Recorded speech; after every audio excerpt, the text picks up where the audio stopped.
संकटे गो ब्राह्मणार्थे हिंसायाम नानृतम साध्य गुप्सितम।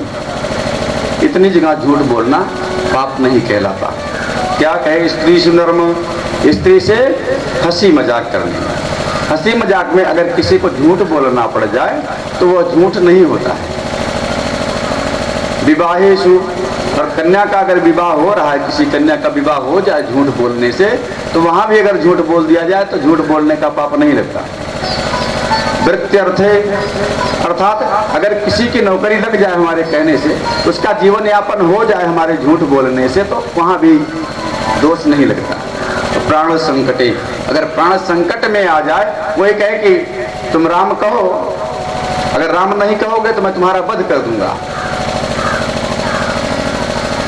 वह दूसरे धर्म का यदि अनुयायी है तो भी वह भी अपने प्राण को बचाने के लिए राम कहेगा ही।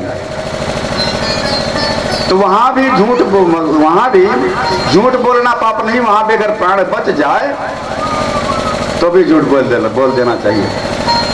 गो गाय की रक्षा के लिए और ब्राह्मणार्थे ब्राह्मण की रक्षा के लिए।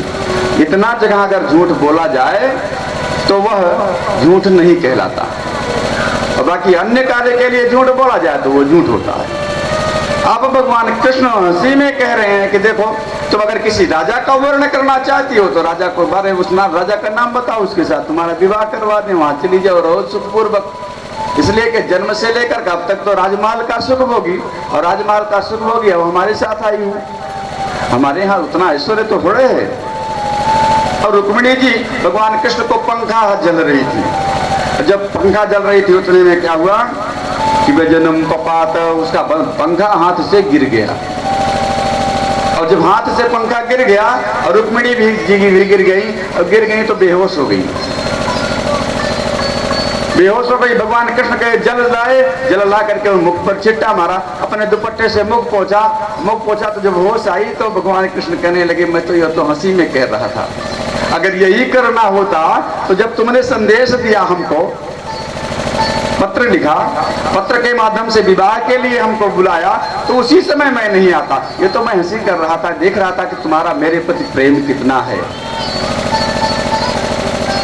इस प्रकार से भगवान श्री कृष्ण द्वारिकापुरी में लीला कर रहे हैं। फिर भगवान श्री कृष्ण के एक पुत्र हुए अनिरुद्ध, और अनिरुद्ध बड़े हुए।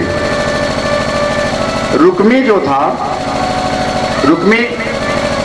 रुक्मिणी का भाई, इसने प्रतिज्ञा की थी कि कुंडिनम ना प्रवेक्षामि सत्यवेत ब्रवीमि, मैं जब तक कृष्ण का वध नहीं कर दूंगा तब तक कुंडिनपुर में प्रवेश नहीं करूंगा।